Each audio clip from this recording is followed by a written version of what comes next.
All right, welcome back to another episode of Leaving a Rich Legacy. I'm so excited to have my guest Walter on the podcast today. As you all know, this is like a love letter to my younger self where I can discuss so important topics to the Black and Brown community, but specifically things that I wish I just would have talked about as a child, a teenager, my 20s, and even my early 30s. Just so many things that we don't know. And along this journey, I've had an opportunity to meet some amazing people who are doing amazing things. And I love to have them on the podcast to share their personal story and hopefully inspire others. So, Walter, thank you for joining me. Sure. Thanks so much for having me. I appreciate it. Such an honor to be here. Yes, yes. So, Walter, hmm tell us a little bit about yourself. Who is Walter? Yeah, good question. I am, I can go so many ways. I hail from the city of Chicago. Got to represent my city, South Side to be specific, all my Chi-Town folks. I am a servant leader. I am a mental health professional. I am a life coach. I am someone who enjoys helping others to just challenge how they perceive, how they think about things so that it can help them feel better, in their body and uplift their spirit. I am a husband. I am a soon-to-be father. I've got a baby boy on the way, so extremely excited about that. Um, and I am someone who like to remain positive, even in the midst of adversities. I am someone who's about restoration, bringing things back to a place of being together, if possible. Sometimes it's not possible, but sometimes it is. Um, what else? I'm a connector. I love to connect with people in whatever way possible. So in a nutshell, that's a little bit about me. That's a little bit about me. Okay. Yeah. That's like one of my favorite questions because I love to hear how people define themselves. Mhm. Because I feel like society a lot of times tells us like who we're supposed to be at what stages in our life. And we've been conditioned to think that we're supposed to be only aligned with like scholastic achievements or our careers. So that's one of my favorite questions. So I think that was good. That was a good response. Yeah, but it's a tough question, right? Because when you don't sit down and really reflect on who am I, and that's a loaded question for a lot of people because like, damn, who am I outside of what people tell me I am? So no, you make a good point there. Yeah. So that was good. Okay. So you are a mental health professional. hmm And I just have to ask you, like, what led you to wanting to be a therapist? Yeah, so I'm licensed professional counselor by trade. Honestly, I was so much have led me to becoming a therapist. One, I've growing up, I've always been someone that folks can talk to. I was always told that I was the wise one in the group, or the grandpa in the group, the uncle in the group, because of my whatever wisdom I was able to provide, or really just holding space for people, even as a boy. People like, "Oh, you're such a good listener. You're such a good inspiration," or whatever it is. So having that in mind, as I went off to college, I started to try to consider what I wanted to do in my life. Everybody, what you want to do? And to your point, growing up, you should go be a doctor, be a lawyer. But I'm like, I ain't trying to be, doctor or no lawyer. It sounds good. But coming from where I'm from, Southside Chicago, impoverished community, drug infested home, neighborhood, people just think about how to get a career to make money, not necessarily how to get a career to have impact. But, coming from a poverty mindset, sometimes it's all people can see in a way. But in college, I stumbled upon this major called rehabilitation psychology, and it focuses on supporting people with mental and physical disability. Took the intro class because I'm like, I didn't want to be that student that jumped from major to major at school. So I'm like, I'm gonna take a little bit of this, a little bit of that intro classes to see what stick. I took that class and it just spoke my language. Everything, it validated everything that I already knew, right? So it just gave me vocabulary, framework, perspective. I'm like, hey, okay, so when you challenge somebody thinking and it impacts their body, that's cognitive behavior therapy, right? So it just made This made so much sense to me. As I kept, in my major and connecting with people, I just started to think back to what people told me I was good at. Like, you're a good listener, you're a good this. I'm like, okay, so maybe I can do this for real and make some money off this thing. You know what I'm saying? Um, and so that's one piece. And then I started thinking about my family, the mental health concerns and the stressors, the level of pain that I endured and my family endured, and my ability to withstand that pain and to live with it in so many ways. I just thought I could be a good vessel to be a support for other people. So it led me to become a therapist. I operate a private practice called Think and Grow, where I serve clients. I do a lot of one-on-one therapy work, also coaching work with clients. Really just challenging how they think, holding space. I enjoy being able to have one-on-one connections like these. People laugh at me because I consider myself a introvert, extrovert. Folks be like, no, you're not, because you can go into space and hold it. But I enjoy intimate settings like these because you get a chance to really feel a person, engage with them, and meet them where they are, But I enjoy social scenes too. But this is my bread and butter right here. Yeah. Okay. Okay.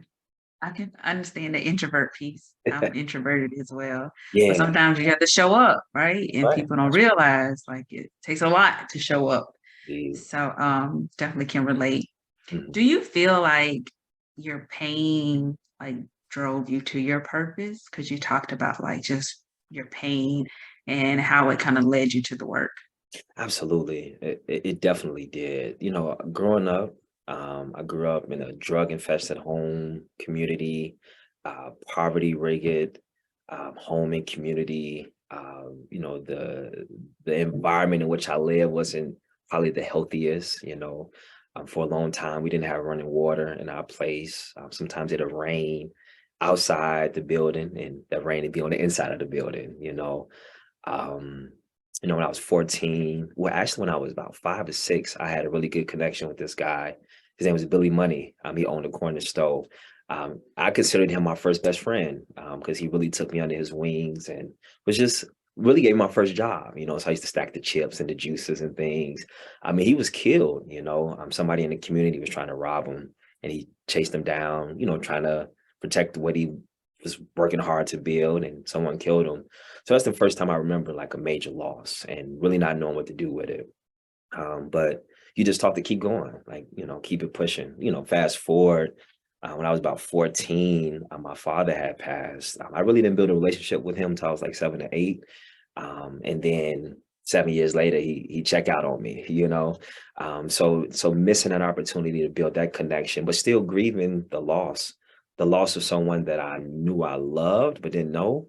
I'm grieving the loss of someone who I knew loved me in a way, but I couldn't really tell because we didn't get a chance to watch it evolve to whatever it could have been, And then not even a year later, my mom passed. My mom, she was a drug user growing up, so I witnessed her just engage with drugs, to her body, and also be a drug dealer. She was the queen pin in the hood at the time, So witnessing all of that, and then having to live in the conditions that I did, and then having to be what we were told to be a man, be strong, and having to step into that provider role as a boy, right? So having to really suppress a lot of emotions because I had to show up to protect, provide in a way that I didn't really fully understand. So being able to withstand those things and live with those things, because it didn't break me, it really built me up. In hindsight, looking back, I see where I've suppressed emotions and how some of my belief system has came about. But it really pushed me to always be grateful, to have strong faith. And I felt, my story was something that I can use to help others, because I'd imagine a lot of folks where I'm from experience something similar. May not be the same thing, but the underlying pain is the same. Especially when you're dealing with loss, when you're dealing with impoverished community, when you're dealing with living in environments that somebody may come kicking the door, police may come kicking the door or come rob the house or something, having to live on edge like that. So being able to figure out how did I mentally work through those things at that time, I thought that would be a great way to connect with people, not in the sense of trauma bonding, but to say, hey, I can relate, right? We can normalize what we've experienced, but that doesn't have to be the end of our story. So being able to sit with people in that, and also be a living testimony to say, hey, you can live with those things. I push against the idea that you overcome. I'm not saying that people can't overcome things, but you never forget those things. And when we talk about trauma in the therapy world, because some of those things still come back, and I have an emotional reaction to it at times, but I live with them, and I'm just grateful to be able to tell a story. That's good. So that's a lot. It's a That lot is to a lot. No, unpack so there. I even dumping on you like that. No, no, no. It was good. And I want to make sure it's a few things I want to ask about. So I hope I remember to capture all of it. Sure. So you mentioned trauma bonding. Mhm. And I don't think a lot of people actually know what that is or don't realize that they're actually doing that. So can you explain like what exactly is trauma bonding?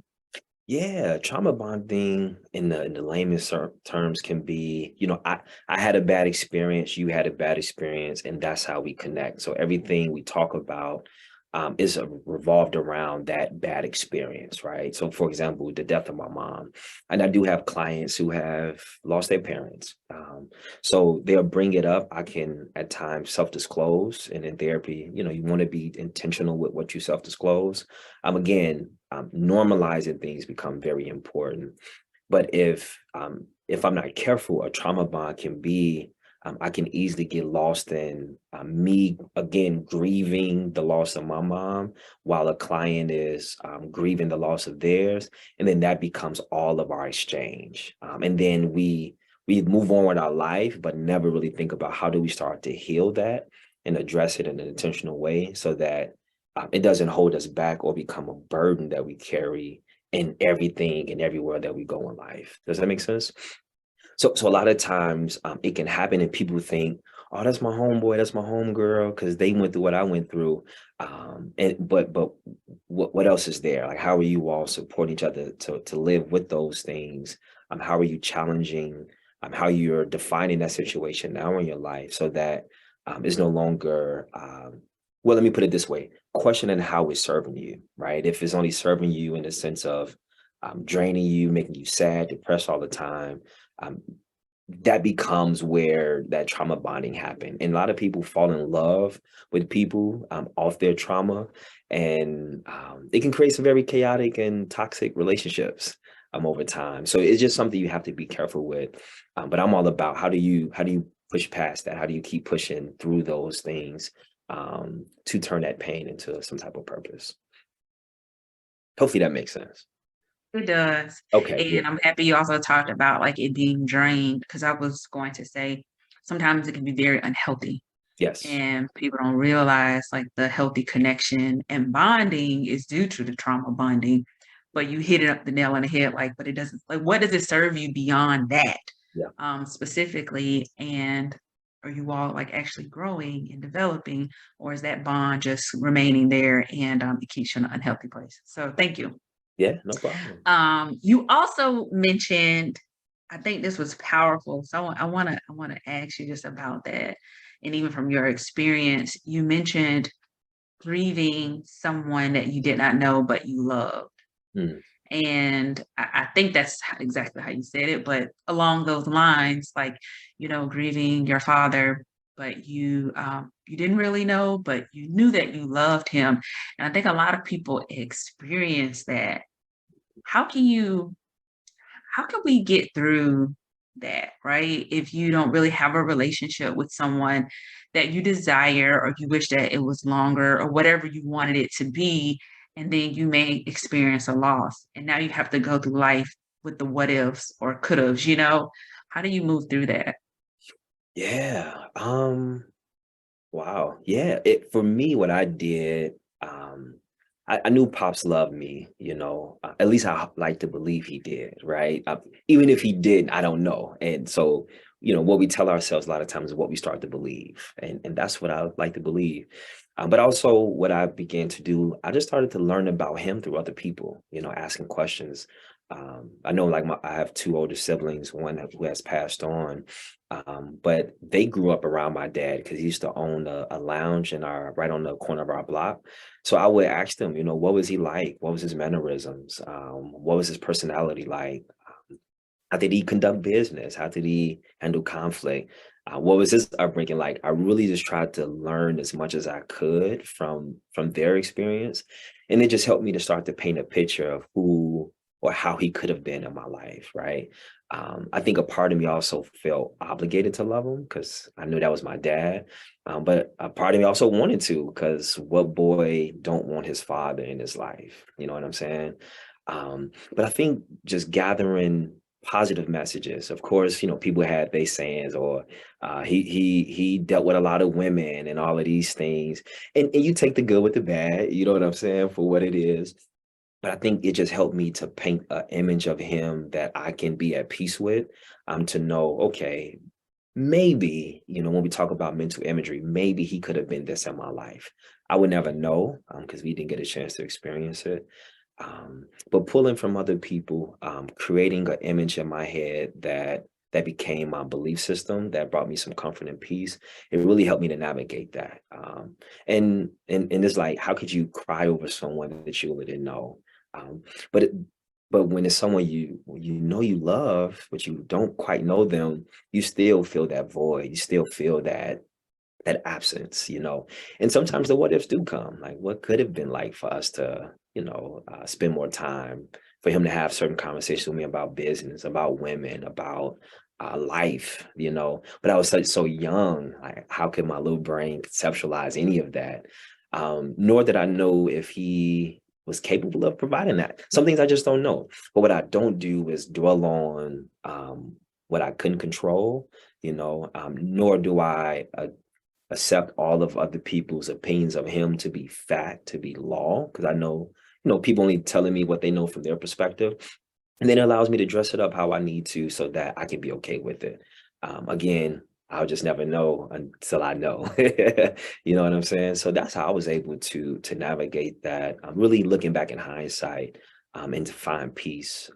I did carry anger for a while too, towards him. So I'm like, bro, why you want, like, what's up? Like, you want to be in my life, And my mom told me the story that, he didn't think I was his and how she had to go about getting a DNA test and all of this stuff. Because my father was older, believe it or not. My father had me at 65. Like, Wow. crazy, right? So he was an older guy, and crazy enough, age didn't kill him.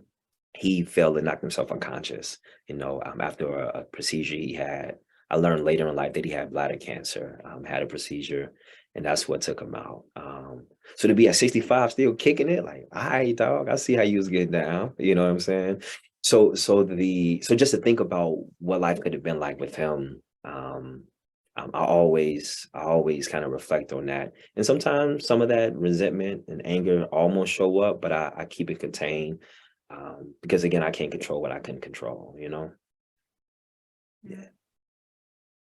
That's that's powerful that you are to a place where you know to to control the controllables. There's so many things that are outside of our control Mhm. and it will consume us Oh yeah. when it's just outside of our it's like there's nothing we truly can do because it's outside of our control. Do you feel like you're at a place now where you can express your emotions? Because you talked about like having to kind of suppress that for many years. So are you in a better place with that?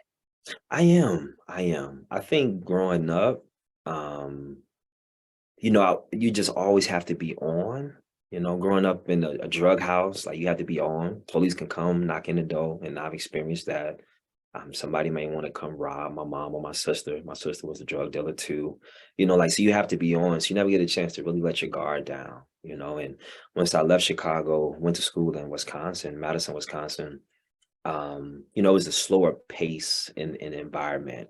And I was able to breathe a little bit. I noticed my anxiety decrease a little bit. But what I realized what I was doing, I was just staying busy. And then as I started thinking back at my high school and elementary school, I was doing the same. I just stayed busy. Sports, any after school programs, anything anybody offered, sign me up. not knowing that that was me escaping from the reality of what was at home.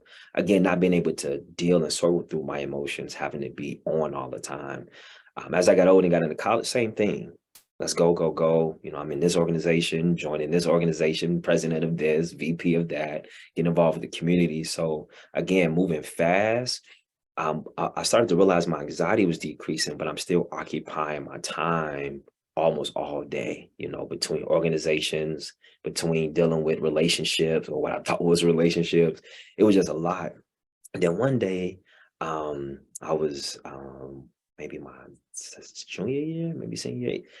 I saw a therapist in college, and she asked me. So I was trying to get some support on some anxiety regarding testing. I'm like, I need to pass a psychology class. If I don't pass, I don't get my certificate, my diploma. I needed to. So I was like anxious about that. And she was like, Walter, how do you rest? I'm like, yeah, And then she had me explain to her, and I was telling her about I'll kick it, go to in classes Monday through Thursday, kick it Thursday, kick it Friday, kick it Saturday, Sunday, trying to recover from kicking it hard on the weekend to get ready for class. And she was challenging me to rest. She's like, maybe you need to take at least a day to just rest and do nothing. And I had never really did that before because I feel like my time had to be occupied.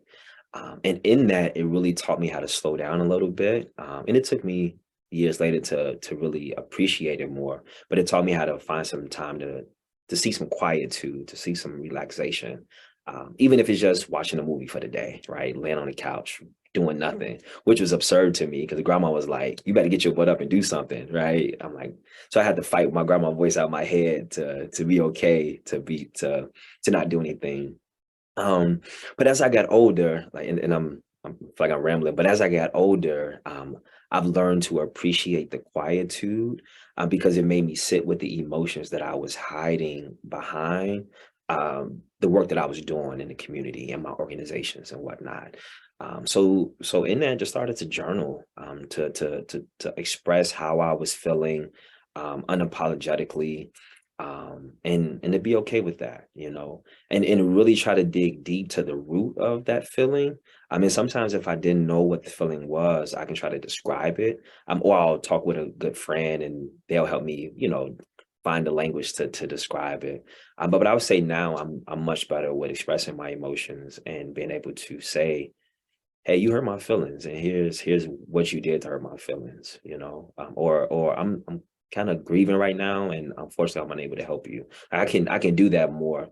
Back then, and I would put how I was feeling aside to always show up for other people because that's how I was conditioned, especially as a thinking about my early years. I was conditioned to what you going through don't matter because you got to make sure grandma's straight. You got to make sure the house straight. You got to make sure the police don't kick in the door. You know what I'm saying? Yeah. That's that's good. And I know you were not rambling. Okay. Okay. I'm So to the point.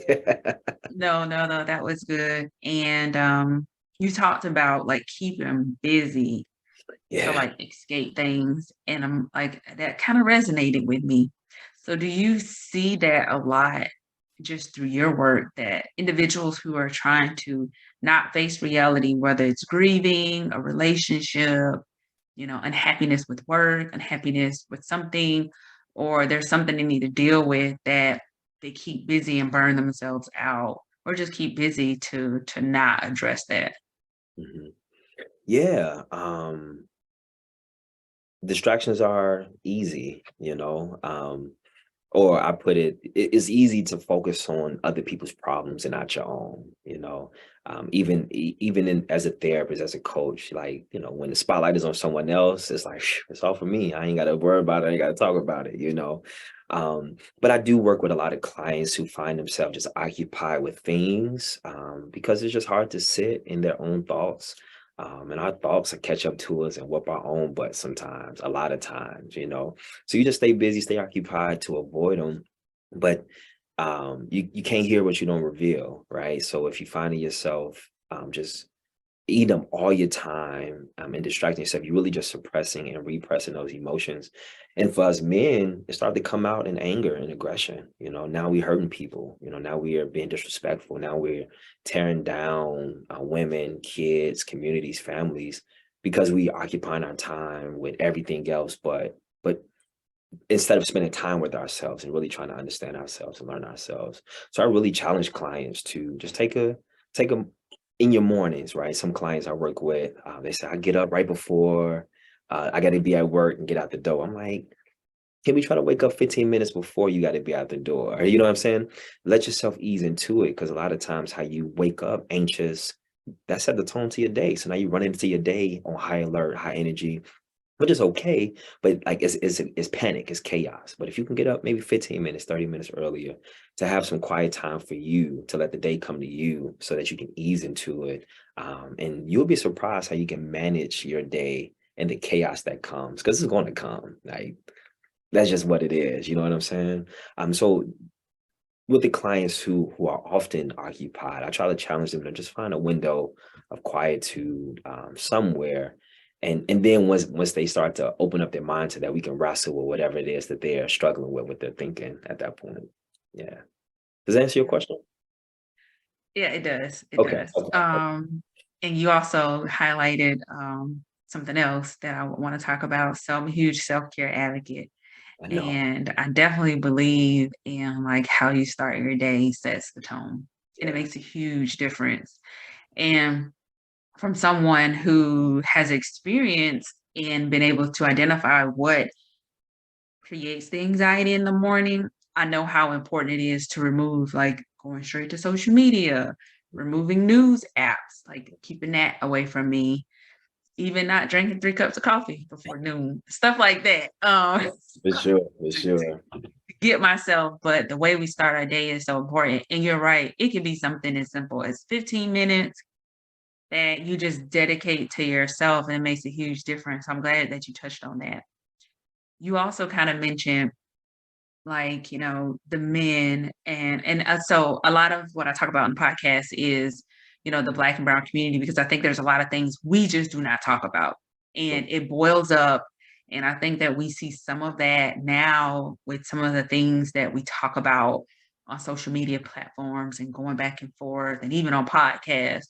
Mhm. So for men, why is it so important for them to tap into those emotions and even seeking therapy? I hear a lot of men, and it's getting better, but I hear a lot of men just not comfortable with Mhm. therapy.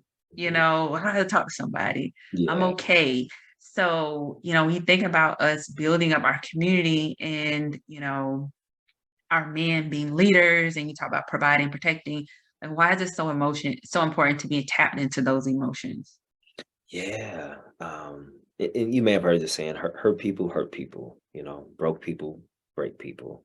I think for men, and I can speak from my experience, having to embrace the role of manhood before even knowing what a man is, right? You got men around you who are living lifestyles that you don't know if it's the right way to live, it's the wrong way. You know what I'm saying? I see you selling dope and making some money, but I also see you running from the police. I see you in a shootout, but I also see you trying to play basketball. Like, so you're just getting all these mixed messages from, as a boy, from men around you. And you start to try to piece together what does it really means or look like to be a man. But then growing up in a single home, with a single parent home, but primarily with women, you start to adapt what they think a man should do based on their hurt. And I never forget, my mom, she ended up, she was in jail, and I don't remember for how long, but she wrote me a letter. And in the letter, she told me that I was the master of the house, right? Which I'm like, oh, I'm the master of the house. But I felt that when she bestowed that on me, I feel like it convicted me to have to show up in a way that I just didn't know how. Like, no one had taught me what it means to be the master of the house.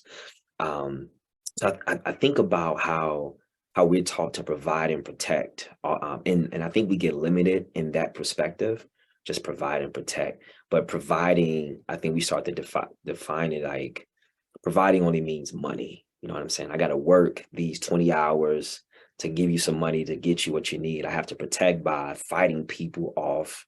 if they try to come and say something crazy to you. But I think if we open those up to providing also time, right? Providing love, providing grace, providing understanding, providing peace, right?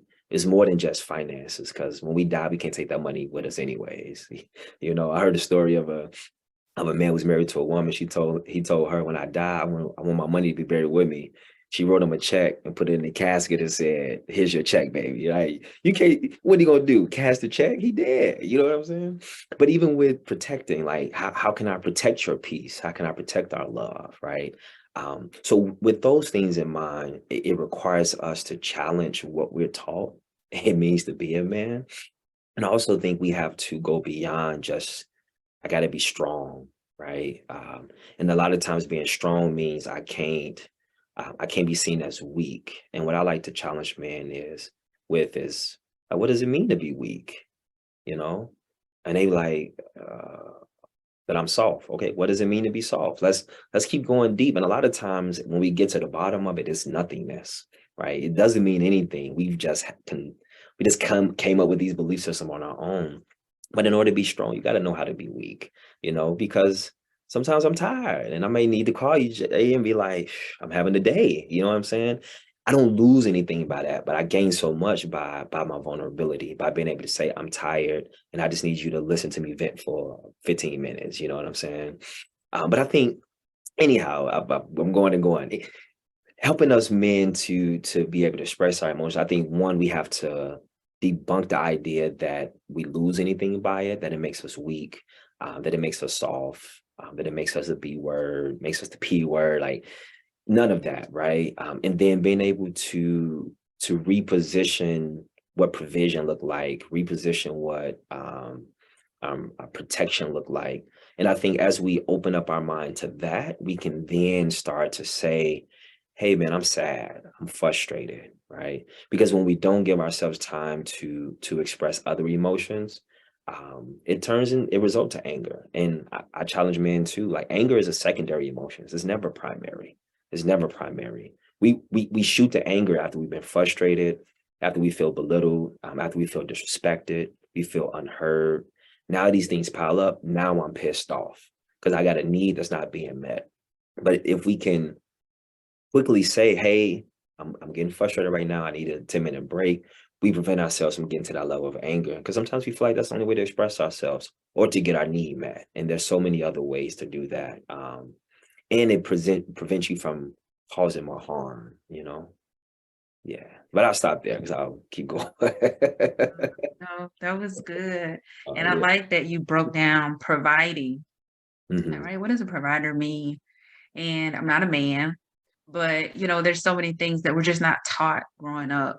And Yeah. yeah, think about like our parents and our grandparents. Nobody set them down, right? And taught them or Mhm. had the conversation most times. So we get an opportunity to kind of like change, break patterns and create new directions by having conversations or now identifying what we did not get. I'm like, okay, I could do this differently with my children. Like, let me make sure they understand like what it means to focus on yourself and put yourself first and tap into your emotions. So I think really identifying what a provider means is really, really good. And hopefully that can bring some clarity to men and women, right? Because sometimes we do think it's just one thing financially, but there's so much more to it. Much more. So you kind of had tapped into conflict a little bit earlier. You mentioned something about conflict, and it kind of made me raise my eyebrows about. So you actually focus on conflict resolution in your practice, right? That's one of my components. Yes. Mhm. Okay. So what does that look like? Like, what exactly if someone because the reason I bring that up is I'm not a confrontational person, Mhm. and it creates anxiety. So it makes me anxious when I interact with people who are confrontational. I've dated somebody who obviously was he was used to dysfunction. So it felt like it was a lot of confrontation, which to him it was not, but to me it was like we're always at conflict for no reason. So Mhm. conflict resolution, I'm sure it can be business or professional, personal, but like what does that look like for you and some of the things that you talk about with your clients? For sure. I first help clients to understand that conflict isn't always bad. That healthy conflict is another way to consider it. Um, to what you're saying, I think some people are just so used to the just in fight mode all the time. Like, you just, why you in fight mode all the time, bro? Chill, like, relax, you know. But a lot of times, is we trying to protect something that we really don't even know what we're trying to protect, right? And when we don't know our emotions and can understand when we're being triggered in certain ways, we sometimes just fighting just to say we fighting, but that becomes our norm, right? But helping folks to realize that one, conflict isn't always bad. I too am conflict avoidant. I can count on one hand how many fights I've had. If me and you start arguing, I just don't argue. Like, all right, cool. Like, I ain't gonna go back and forth with you. One, because I know how much aggression is built up inside of me, right? When I talk about carrying that aggression and that pain, I know that is there, but it's up to me to control it, right? And I know that if and this is what I help work with clients with. And if I know that it's there, but it's up, I choose to not let it show. Like, I choose not to let it come out. Because why? Because I can already see once it come out, I already know the consequences. I already know the outcome. Like, I'm in jail, somebody dead, somebody hurt, somebody family broke up. And being able to sit with yourself and process some of those things help me to contain it, if you will, because people will poke at it. People will poke at it. So with the work that I do with clients, one, redefining conflict, helping them know that you don't have to be in fight mode all the time. You don't have to be in defense mode all the time, because a lot of times we all feel attacked, depending how people present things to us. Two, I would say helping people to learn how to set parameters for a healthy fight, meaning, Jay, it's something you said I didn't like, right? But here's some rules I want to set while we have this conversation. Let's not yell. Let's not curse. Let's not belittle each other. Cool, right? So now that we have parameters to operate in, we can now have a healthy debate, and I can express to you how your behavior impacted me. Um, Another thing that I challenge clients to think about is how to approach a person without attacking them and attacking the behavior, right? The problem. Because a lot of times I'm like, you ain't nothing. You did me wrong, right? But it's the behavior that the person did. You know, the fact that you didn't call me back is what triggered me to feel neglected, right? The fact that you cursed at me triggered, me feeling disrespected. So I can say, hey, I felt disrespected when you cursed at me, and I would like for you not to do that. Again, it's assertive, it's direct, it's expressing how I feel. I felt disrespected, and it's addressing your behavior, and it doesn't attack you. And a lot of times when we attack each other, we go on defense mode. We ready to fight because now you're attacking me. And really, I help people to see that we are all good people. I believe that. I believe that. Like, there's good in you, even though you mad as hell, you angry as hell. There's some good in you. I truly believe that. But it's just about pulling that out, right? And a lot of times people have not heard that. I've had clients, I've got a male client now. I'm like, man, I'm so proud of you for that. He just sat back in his chair. Like, man, I never had another man tell me that he was proud of me, you know? Wow. Like, whoa. So now I'm like, okay, I got to be intentional with how I pour in, because that allowed him to boom, drop his guard and to open up more. You know what I'm saying? So when we able to really just assume that people have good in them, now I think there is good, there is evil. I do believe that too. But when we learn to just attack and address the behavior, not attack the person, I think it helps for conflict to be more healthier, because it's going to happen. And that's how I've learned to navigate conflict.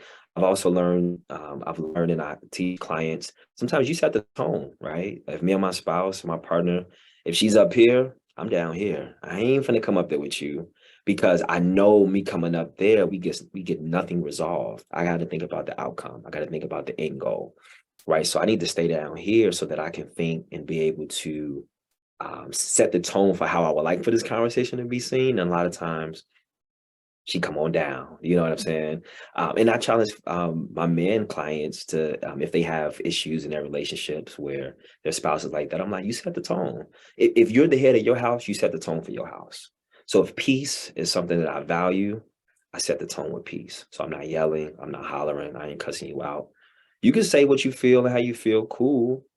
But after a while, you're gonna be like, why you ain't yelling? Because that ain't how I'm operating. We ain't gonna get nowhere like that, you know? So those are some of the things I discuss with clients from my own personal experience and just using their situations in life to put in front of them, but just helping them to redefine what conflict is, setting rules, addressing their behavior, and not attacking the person, and being able to just be direct and assertive, and not shrinking and not puffing up, right? Just being in that place where you can express yourself. Is it hard? Yes, it is. I promise you it is. Does it take practice? It does. But again, if you're thinking about what am I trying to accomplish in this and allow that to be your guide, you can sit in that discomfort a little bit. Yeah. I am definitely gonna, the parameters, I like that before like having a conversation with Hmm. someone, kind of setting those boundaries, like this is what, like we have to stay within this. I like that. I think that'll help with some effective communication. Yes. You kind of mentioned like triggers, like triggered you to feel like you were disrespected. Do you feel like sometimes the response to conflict could come from like past trauma? Because you even talked about like I thought about the book, The Body Keeps the Score, like how you respond to something. And sometimes I feel like people, when they get offended or when you say something and it triggers them, it creates this conflict. But in reality, it may not have anything to do with me. You're responding to something else that happened. So have you observed that sometimes that can be the root cause of it as well when it comes to conflict, that there's something deeper that may not have anything to do with the actual individual? Absolutely. Absolutely. In my relationship, I dealt with that with my partner, where uh she was feeling like I wasn't prioritizing her, right? And I'm like, what you mean I ain't prioritizing you? I'm here every day. We talk every day. We have fun. But as I began to learn more about her story and her trauma and her feeling neglected, from her father growing up, when she would hit me with that, after a while, I felt like it was an attack on me, and something that I was doing wrong, but it was really her underlying issue and her trauma that was still needed to be healed, right? So as I began to learn that, and she would say that, I wouldn't take it personal, right? I would say, okay, it's not that I'm not showing up any type of way, but it's something that's being triggered in her that I need to help heal. I need to help cater to a little bit more. A lot of times it is something deeper. And a lot of times it ain't got nothing to do with us, but we get defensive. So if a person isn't able to express themselves and communicate, in a somewhat effective way, it can cause us to become defensive and always have this friction, where we always bumping heads. And I felt attacked when you say that. I'm like, what you mean? Like, I'm doing my part. So I think one, it's important to get to know people and to get to know their story, and in the Black community, we like, don't tell everybody your business, and what's the goes on in the house stays in the house, right? That was the message I used to receive. And I think there's some truth to that. And I think that's what therapy and coaching and things important, because you need a safe place to dump those things, um, unapologetically, But yeah, but to your point, absolutely. I think there's always something underneath it. And for me, when I'm trying to think of an example where I knew something was deeper for me, but it was surface level. Um, and I can't think of one right now. But to your question, yes, oftentimes it is something deeper. And when you know that there's something deeper, you just learn not to take stuff personal. It's like, okay, I can take it because I have resilience and I can handle it. But later, once the issue or the dust settle, you can now explore that a little bit more. Hey, I noticed this, or tell me more about this. You can start to try to dig to understand a person. And when you seek to understand, you can therefore be understood. Yeah. Um, I think along my journey, I've learned to not take things personal as well. Like as Yeah. you really understand triggers, Hmm. and sometimes people respond and it has nothing to do with you. And then sometimes it's just not for me to carry. Like whatever you're going through, that's for you, and I'm not gonna take it personal. But your client who mentioned he had never had another man say that he was proud of him. Mhm. So I want to kind of unpack there Sure. about that because I had asked you, I had sent you a question about just men, and I think the relationship amongst men is so important with men to have good mentors and leaders around them, especially if they did not grow up with a Mhm. father figure in their home. How can men, like, based on what you did, but outside of that, like, really, what do you think you all can do to, like, pour into one another? Because to me, that's like, to me, I'm like, that's not a big deal. But when you think about it, how often do we tell people that we're proud of them and like, "Yeah, you did a good job," but then take it a step further and this is a man that you are not friends with, you're not family. So, like, how do you think you all, for any male listeners, can like do a better job with affirming one another? Not, I'm not trying to boost your ego, but Mhm. like really pouring into one another. Mhm. Yeah, one, I think surrounding yourself by authentic and genuine people, men who are confident in themselves. I think that makes a difference.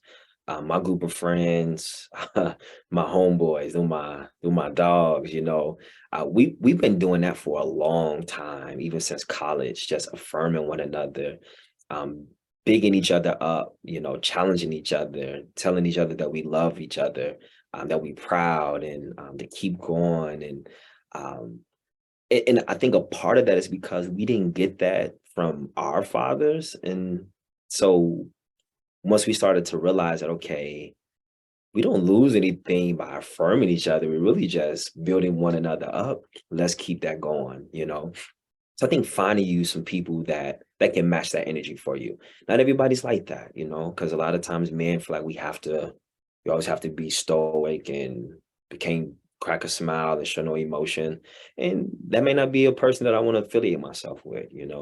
But telling a brother, hey man, I like your shoes today, right? And a lot of times we think if we compliment men or that we must be a part of the LGBTQ community and things like that, which I know we're now over that stage. 'Cause when I was growing up, you couldn't do that, like, or you were considered gay. It's like, no, I just like his shoes, bro. What you mean? You know what I'm saying? But I do think it's important that men pour into each other because a lot of our fathers are absent. They in via jail or death or just not around. So if you can find other men that you can affirm yourself, and I believe that iron sharpen iron, right? So now you're rubbing up against shoulders of people who may have insecurities like you, but telling you that your haircut looked good today, and you was worried about if your haircut was decent, and your boy come, bro, I like your cut, it's fresh. You're like, all right, cool. So maybe I can keep getting a cut like this, right? And you may not realize how much power, or not power, but how much impact that person has on your well-being and self-esteem. It goes a long way. But I think we can just do small things, just compliment each other. Like your shoes, bro. You having a good day? Um, Man, I saw you hold the door for that woman, man. I appreciate you doing that. Or I saw you picking up that paper. Thank you for doing that. It's just small things we can start to do to affirm each other, to say, hey, I see you. Right. Because us guys, sometimes we want to be seen too. And it's good to know that we're being seen, and can be acknowledged. In addition to that, we're often pointed out for what we're not doing well, you know what I'm saying? For what we lacking, for what's not. So I'm big on trying to identify what is, because we know what's not, we know what's wrong, but what is, and that's how I was able to kind of strengthen my thinking growing up, with some of the things I was sharing earlier. I know what's not, but can I appreciate what is to help me sustain and to get through? But I think that's important, and that we surround ourselves by some good brothers, and be willing to step away from people who don't match their energy, because you got some who will try to tear you down because they're miserable. And I can't force everybody to be like me. So I go where I feel comfortable, or I build a nest where, what I'm saying, I got the people in that circle that give me what I need. And my homeboys do that for sure. Yeah. That's awesome. That's awesome. And a great reminder, you said that sometimes people focus on what you're not doing. Oh So I yeah. think across the board, we can all do a better job with, you don't always have to focus on the negative. Hmm. And even in the workplace, I always try to have more positives than constructive criticism For because I sure. don't want to, just tear the person down. So in personal life, that's something we should consider. Hmm. And when you're providing feedback, if you're always telling somebody, men or women, what they aren't doing, like what are they doing? Because that could just, tear a person down. Absolutely. A lot of men, stop saying a lot. I gotta get better with that. So some men may not be comfortable with therapy and the thought of therapy. And I think the more we have presence of Black and brown therapists, it's kind of bringing men into that space.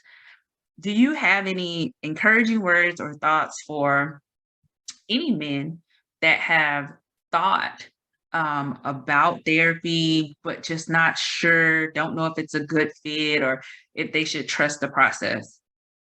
Yeah.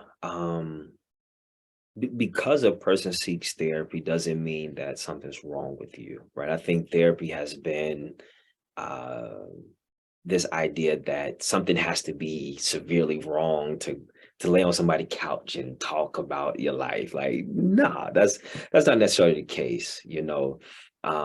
Therapy becomes a place where you can dump. You can just dump, right?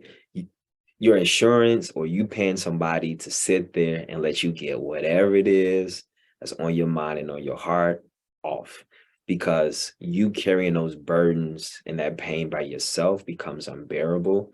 um so when you invest in yourself, right, and investing like your insurance or you paying out of pocket for someone's time, you invest in yourself by releasing those things that you're carrying that you don't all the time feel understood. And I think for us men, a lot of times we don't want to open up about things because we are afraid that no one would understand. Um, but sometimes things don't even need to make sense. We just need an outlet, a healthy outlet, right? I said, so therapy isn't, nothing has to be bad for you to show up. I think it becomes a safe place where you can share anything that you want. Confidentiality is the number one thing in therapy space, right? So you can, and that's what I tell clients, look, nothing is off limits. You share what you want to share. If you hurt yourself, you're gonna kill somebody, or kill yourself, kill somebody else, hurt somebody else. I got to report that. Otherwise, we can wrestle with whatever's on your mind. And I've had clients and men specifically open up about things that they had never uttered out of their mouth, simply because in that space, I was able to create an authentic and genuine environment for them to be unapologetically themselves, right? No shame, no judgment, no guilt. Just dump, bro. I had to do that at a time for me when I had my therapist. Did he help me? Did he give me some tools to use? Not really, but I just needed to get a lot of stuff off my chest. You know what I'm saying? That I felt like I couldn't dump on anybody else at the time. I could have, but there's always bias there. So having a place where you have no personal connection for men, I think is so important, to just be able to do that. And you will be surprised how cathartic and how great you feel after just saying, "Ooh, I had a rough day at work this week, and my coworker frustrated me, and I was ready to whoop they butt." Like, okay, I feel better now that I got that off the chest because now I ain't want to do it no more. You know what I'm saying? You'll be surprised, but there are a lot of hesitations out there for men, because you think you lose something by seeking therapy and engaging, but you don't. You gain so much. You gain insight, you gain perspective. As I like to put it, you release, whatever you're carrying, so that you can input new thoughts, new ideas, new perspectives. And now you got somebody who's going to challenge you in a loving, in a professional, in a caring way, right? And to me, that's what therapy is about. Disclaimer: not all therapists are like me, and I don't know what other therapists are like, but that's the realm in which we should operate in. And I've heard not so good experiences for people, but therapy is like a relationship. Sometimes it works, sometimes it don't. And if it don't work the first time, doesn't mean you have to give up. You just have to find that right person that match your style, match your cadence, and who can get you. I got a client what just started with last night. Like, man, I was with this other provider, and like I was so mentally drained by all of the questions. They were drilling me with questions. I'm like, okay, so what do you need? I just need to just process. I just need to talk. I'm like, okay, so everybody's different with what they need, and you just got to be willing to make that sacrifice to do so. So to the brothers that's listening, I promise you, it is so helpful. I will say this too, Jay, and this is the last thing I'll say. If therapy doesn't become a place you want to be, that's where your homeboys come into play, right? Like you get you a strong group of brothers who you can be real with and who can be real with you and who would challenge you to be better and want to do better. I do think there could be a mental health release or mental health experience in that type of setting as well. Because not everybody need or want to sit across from somebody in a therapeutic sense. But if you got some homeboys that you can dump some stuff on and they can handle it emotionally and challenge you to be better and to rethink what you're experiencing, that alone sometimes can be helpful. Again, we need healthy outlets, you know, drugs, sex, partying, those become things that distract us, kind of what we was talking about earlier, from dealing with some of the real stuff. So to the brothers listening, it ain't bad, y'all. I promise. I promise. Give it a shot. You'll be surprised. Or we do some good homeboys or homegirls, some folks you trust. And hey, let's meet up on Thursday. Let's just chop it up, and you'll be surprised how better you feel. I love that you highlighted if you feel like you need to, release that with a friend, making sure they have the emotional capacity. Heck yeah. Because I think it's so important. And I have a cousin and, some of my friends, we check in, what's your capacity like? Hmm. Because I need to make sure that I'm not bringing you anything that you don't have capacity to hold, Facts. even though you're not like holding it, but Yeah. you do hold it. You hold some of that and you carry it with you. So I love that you mentioned that because we all have different things going on in life. And maybe you can't hold that at that moment, and I can't take that personal. I need True. to respect your boundary and where you are and what you have capacity for. So Absolutely. love that you said that. Check. All right. So this is like one of my favorite questions. Just because I think about this being a love letter to my younger self. But if you could have a conversation with younger Walter, like young Walter, No. I'm not gonna say what age, but if you could just have a conversation with your younger self, what would you say? Lil Walt. Ooh. Um, I would tell him, don't feel the need to rescue everyone. Um, yeah, I would tell him, don't feel obligated to run to the aid of everyone at the expense of yourself. Um, I would tell him uh, to be fearless. I would tell him to uh, I would tell him that grandma told me that trouble don't last always, right? And if you can meet triumph and disaster and treat those imposters the same, like it's so much better on the other side. But the biggest message I would tell him is to not feel like he has to rescue everyone at the expense of neglecting. I'm discovering what self-love is, discovering what peace is, discovering what happiness is. Um, because in turn that can cause pain and hurt to other people. And they don't deserve that. Um, yeah, yeah. I'll leave that there. Good question. I love that. I love that. Yeah. You mentioned self-love, just how it can neglect self-love. Why is self-love important to you? You can't give what you ain't got. You can't give it if you don't have it for yourself. And I think a lot of times when I say don't feel the need to rescue everybody, I think I was trying to show up for people in ways that I just didn't know how to do for myself. When you talk self-compassion, self-awareness, and I had a level of self-awareness, but as you get older, you start to look back and be like, "Ooh, I did that, and that's how it was." Okay, um, but the more you learn who you are, right? You open up with your question, "Who is Walter?" Like when you learn more of who you are and really build that up, you then have capacity and you have an abundance of it to give. So when I can accept my flaws and all, when I can when I can decrease shame, and when I can shift from shame to guilt, and guilt viewing it from a behavior standpoint, knowing that I can change my behavior, it's like, okay, I can have some self-love, I can have some self-compassion, I can give myself grace.